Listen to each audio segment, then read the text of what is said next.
RCM परिचय। नाम अजय कुमार कदम, RCM trainer. और आज हम बहुत ही स्पेशल सब्जेक्ट पे आपसे बात करने वाले हैं। 6 बेसिक आधारभूत सिद्धांत में 100% प्रोडक्ट यूजर पर बात हो चुकी है। आज हम बात कर रहे हैं नेम लिस्ट। दोस्तों, अपने परिचितों की सूची बनाना क्यों जरूरी है, सबसे पहले हम इस पर बात करते हैं। साथियों, जिस तरह अगर कोई भी इंडस्ट्री हो, कोई भी फैक्ट्री हो, उसमें बहुत सारे हम अत्याधुनिक वर्कर रखें, अच्छे योग्य इंजीनियर रखें और दुनिया की लेटेस्ट मशीनें रखें, लेकिन अगर कच्चा माल नहीं है तो ना तो हमारे वर्कर किसी काम के हैं, ना इंजीनियर किसी काम के हैं और ना वो आधुनिक मशीनें किसी काम की। ठीक उसी तरह जिस प्रकार से कच्चे माल के बिना किसी भी प्रोडक्ट का प्रोडक्शन नहीं किया जा सकता, ठीक उसी प्रकार से RCM बिजनेस में हमारे परिचितों की सूची एक रॉ मटेरियल। ये रॉ मटेरियल कितना जरूरी है, ये मैंने आपको समझाया एक एग्जाम्पल के माध्यम से। साथियों, परिचितों की सूची हमारे ग्रेट गुरु कहते हैं कि अगर आप डायरेक्ट सेलिंग में शहंशाह बनना चाहते हैं, कामयाब होना चाहते हैं, हर चीज पाना चाहते हैं, तो एक डायरेक्ट सेलर के पास 1000 से 2000 लोगों की सूची होना चाहिए। 1000 से 2000 लोगों की सूची होना चाहिए। साथियों, इस सूची बनाते समय हमको इस बात का बहुत ध्यान रखना है कि किसी व्यक्ति को भी प्री जज नहीं करना है कि ये RCM इसको ज्वाइन कराना है, ये करेगा या नहीं, पर हमारे पास लिस्ट में हमारे लोग जरूर होना चाहिए। सूची बनाना उतना ही जरूरी है जिस तरह से अगर हमारे पास बंदूक है, गोली है और लक्ष्य का पता नहीं, तो साथियों मैं आपको बताना चाहता हूं कि ये सूची कैसे तैयार की जा सकती। सूची तैयार करने के लिए हमारे ग्रेट गुरु, MLM के लीडर, डायरेक्ट सेलिंग के लीडर बहुत सारे इस सब्जेक्ट पर बात की है, तो मैं आपको परिचित कराता हूं कि सूची बनाने के लिए क्या कर सकते हैं। साथियों, डायरेक्ट सेलिंग का एक सिंपल सा शब्द है, बहुत ज्यादा यूज होता है और ये सूची बनाने के लिए बहुत ज्यादा मददगार है। ये शब्द है साथियों फ्रेंड्स। फ्रेंड्स शब्द को अगर हम डिस्क्रिप्टर में लेते हैं तो हम पाते हैं कि हमारे पास कितनी बड़ी से बड़ी सूची हो सकती है। अगर हम फ्रेंड के F अक्षर पर नजर डालें तो इस जो F है, F मतलब फ्रेंड्स। फ्रेंड को अगर हम हिंदी में कहें तो मित्र, दोस्त, यार, सखा आना। हमारी सूची में कौन कौन से दोस्त आ सकते हैं?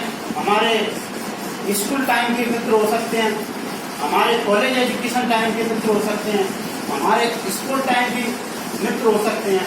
स्कूल टाइम के मित्रों से मतलब ये है कि जब भी हम कॉलेज और स्टूडेंट लाइफ में जब भी हम खेलकूद करते थे, जैसे मैं क्रिकेट खेलता था तो मेरे बहुत सारे लोग क्रिकेट खेलने वाले थे, वो मेरी अच्छे मित्र थे, वो मेरी सूची में शामिल थे। और स्कूल टाइम के हो सकते हैं, आध्यात्मिक मित्र भी हो सकते हैं हमारे, जो हमारे उस तरह का एक वातावरण होता है, उस तरह का भी एक मित्र मंडली होती है, उनको भी हम लिस्ट में ले सकते हैं। परिवार के मित्र हो सकते हैं। परिवार के मित्र कैसे हो सकते हैं? जैसे पिताजी के मित्र हो सकते हैं, चाचा जी के मित्र हो सकते हैं, हमारे बच्चों के मित्र हो सकते हैं।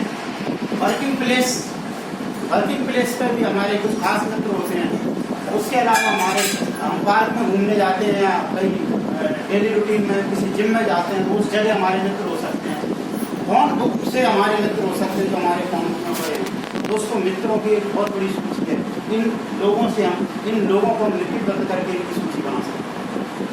दूसरे नंबर पर रिलेटिव मतलब हमारे रिश्तेदारों की भी सूची बहुत लंबी है। नंबर 1 हमारे पिता पक्ष के रिश्तेदार, हमारे पिताजी के मामा, फूफा, जो भी रिश्तेदार हैं, ये सारे रिश्तेदार। हमारे माता पक्ष के रिश्तेदार हो सकते हैं, मामा, मामी, मौसी, मौसा आदि, ये सारे लोग हमारी लिस्ट में आ सकते हैं। इसी प्रकार से हमारे स्वयं की ससुराल वाले, अगर हम शादीशुदा हैं तो हमारी स्वयं के ससुराल वाले भी बहुत सारे रिलेशन होते हैं। मामा ससुर, फूफा ससुर, हमारे खास ससुर, ये वो दुनिया भर के रिश्तेदार होते हैं, ये हमारी लिस्ट में आ सकते हैं। स्वयं के बच्चा, अगर आप ज़्यादा उम्र दराज और आपके बच्चों की शादी हो, बच्चों के ससुराल वाले और परिवार के रिश्तेदार, इन रिश्तेदारों को हम अपने लिस्ट में कभी नहीं लेते। परिवार से रिश्तेदार मतलब हमारे चाचा के रिलेशन वाले, हमारे बाबा के रिलेशन वाले, हमारे ताऊ के रिलेशन वाले, ये लोग भी हमारे लिस्ट में होते हैं, चाचा ताऊ के रिलेशन। तीसरे नंबर पर हम बात करते हैं इंस्टीट्यूट। इंस्टीट्यूट मतलब संस्थान। आप जिस संस्थान में काम करते हैं उस संस्थान के हो सकते हैं। आप जिन जिन संस्थान को, जिस तरह से इंस्टीट्यूशन पे अपन बात कर रहे हैं कि शिक्षण संस्थान, आप एजुकेशन जिस जगह से लेते हैं, आपके बच्चे लेते हैं, वहाँ के आपके रिलेटिव लोग हो सकते हैं, आपके परिचित के हो सकते हैं। आप जिन दुकानों से अपनी परिचित आवश्यकताओं के सामान खरीदते हैं वो दुकानदार का वर्ग हो सकता है। आप जिस बार एमआई से कटिंग करा सकते हैं वो भी आपके लिस्ट में होते हैं।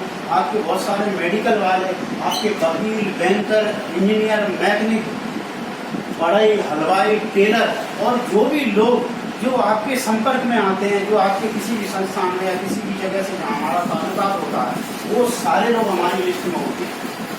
साथ में अगले नंबर पर हम ये पूरे एम्प्लॉय माने कर्मचारी, बहुत सारे सरकारी और प्राइवेट कर्मचारी हमारी लिस्ट में होते हैं, हमारे संपर्क में होते हैं। सबसे पहले मैं बात करता हूँ हमारे सहकर्मी। आप जिस भी संस्थान में काम करते हैं, एम्प्लॉय के रूप में काम करते हैं, उसके आपके सहकर्मी बहुत सारे होते हैं, वो आपकी लिस्ट में होते हैं। आप स्वास्थ्य विभाग से संबंध रखते हैं तो स्वास्थ्य विभाग वाले भी कर्मचारी आपकी लिस्ट में आ सकते हैं। आपके बिजली विभाग वाले, आपके नल विभाग वाले, पंचायत वाले, रेलवे वाले, जितने भी संस्थान काम कर रहे हैं और जिनकी टच में हम जाते हैं, जहाँ से हमारे कांटेक्ट रहते हैं, वो सारे लोग हमारे कांटेक्ट लिस्ट में आ सकते हैं। अगली बात करते हैं हम पड़ोसियों पर। सबसे ज़्यादा अगर कोई भूल करता है लिस्ट बनाने में तो पड़ोसियों, तो उसका है कि हमारे पड़ोसियों।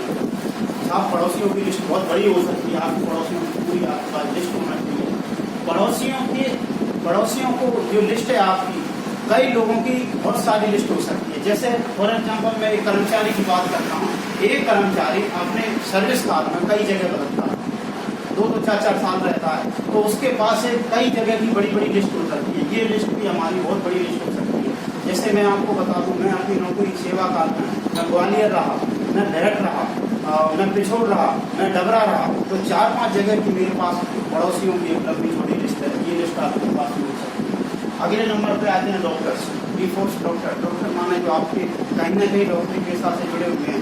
आपका फैमिली डॉक्टर भी हो सकता है, आपका प्राइवेट डॉक्टर भी हो सकता है, आपके सरकारी डॉक्टर भी हो सकते हैं, ANM कार्यकर्ता हो सकते हैं, स्वास्थ्य विभाग वाले जो अन्य कार्यकर्ता भी हैं। ये सारे लोग इस डॉक्टर की लिस्ट में आते हैं। ये कहीं ना कहीं हमारे टच होते हैं। और मैं आपको बता दूं साथियों कि डॉक्टर बहुत फ्रेंडली लोग होते हैं। ये आपसे रिलेशन डेवलप करते हैं।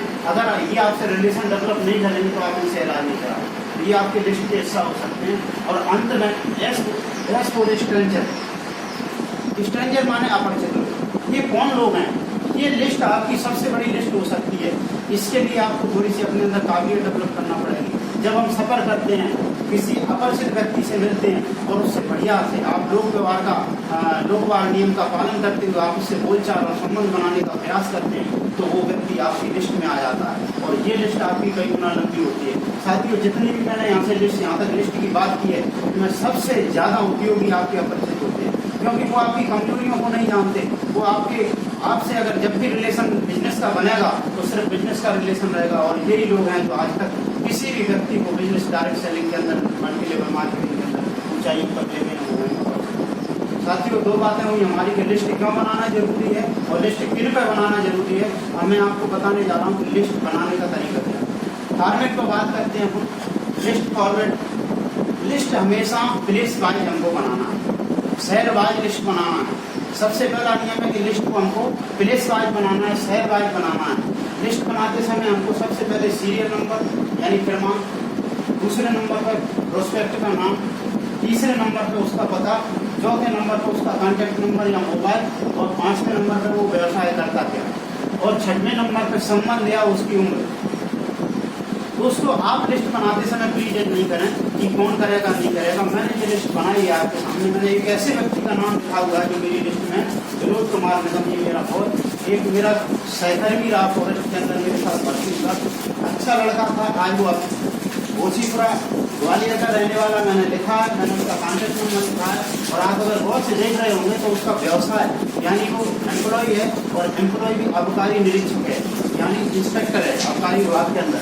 तो ये लिस्ट है। संबंध देना क्या है, उसका मित्र है, और फिर अगर मित्र है तो उम्र का ज़्यादा नहीं रहता, फिर भी मैंने मेंशन किया है कि उसकी 40 साल की उम्र।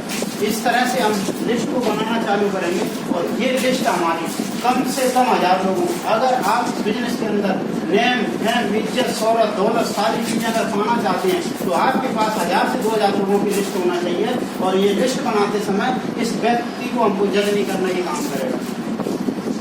लिस्ट कितनी महत्वपूर्ण है आपको मैंने बताया। और ये जो सिद्धांत है सेलिंग, इसके बिना multi level marketing, direct selling या आरसीएम बिजनेस की कल्पना करना बेकार है। जितनी बड़ी लिस्ट उतनी बड़ी कामयाबी। साथियों, लिस्ट बनाना बहुत जरूरी है। आज के बाद हम नेक्स्ट एपिसोड में मिलेंगे अगले 6 बेसिक के साथ में। जय आरसीएम।